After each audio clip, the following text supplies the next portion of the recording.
Okay, let's talk about one of the weirdest, most fundamental, and believe it or not, most powerful properties in the entire universe.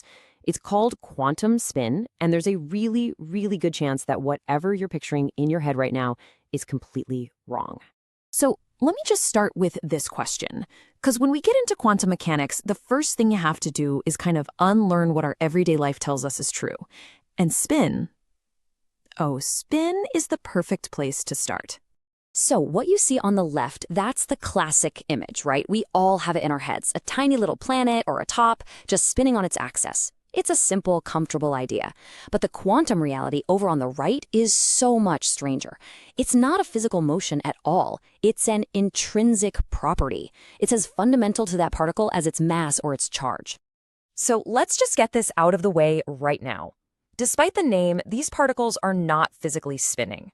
Let's break down exactly why that classic image we all love just doesn't work. You know, the rules that tell you how a basketball spins through the air, they just don't apply when you're talking about something as tiny and fundamental as an electron. We have to enter a completely different world with a totally different set of rules. And this really gets to the heart of it. For something to physically spin, it needs a surface, right? A top and a bottom. But fundamental particles, like electrons, are considered point-like. They have no size, no surface to even rotate. So why on earth is it called spin? Well, it's really just a label. We gave it that name because it behaves mathematically like the kind of momentum you'd get from something rotating, even though nothing is actually physically spinning. Weird, I know. Okay, so if it's not spinning, then what in the world is it? This is where we get to rebuild our understanding from scratch. So the key word here is intrinsic. Spin is an intrinsic property. You can't make an electron spin faster or slower. You can't just stop it from spinning. An electron has spin in the exact same way it has a negative charge. It's just part of what makes it, well, an electron. And to put it more formally, spin is an intrinsic form of angular momentum carried by particles. It has all the properties of momentum you get from rotation, but it's just a built-in feature. It doesn't need any actual physical movement to exist. And yeah, that is the perfect question, isn't it? It's one thing to talk about these abstract ideas, but science demands proof.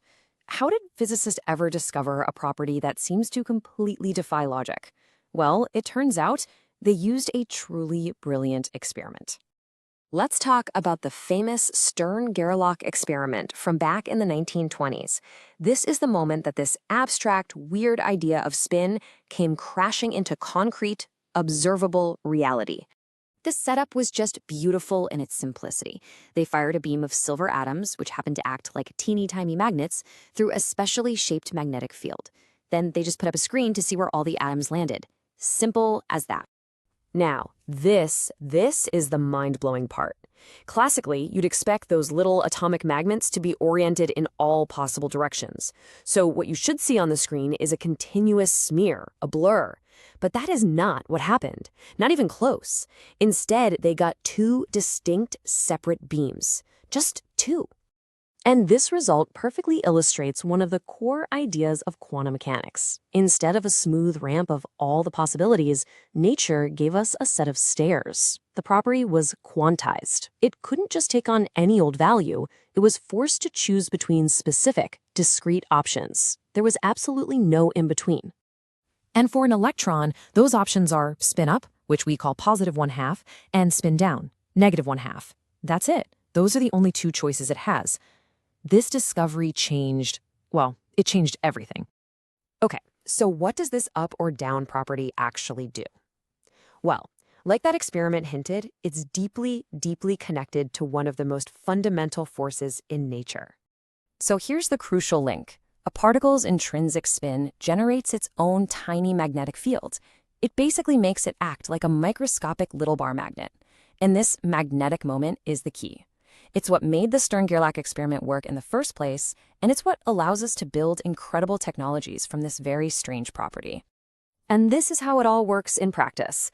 As you can see right here, if you put a particle in a magnetic field, a spin-up particle will align with the field.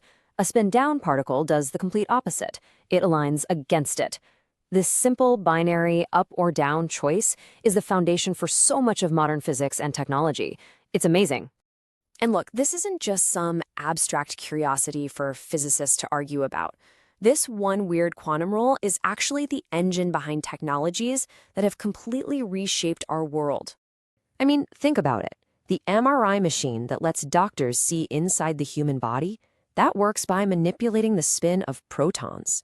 All the advanced hard drives that store our data, they rely on something called spintronics. And the whole future of computing, it's all about the qubit, which literally uses the up and down spin states to represent information. And it gets even more fundamental than that.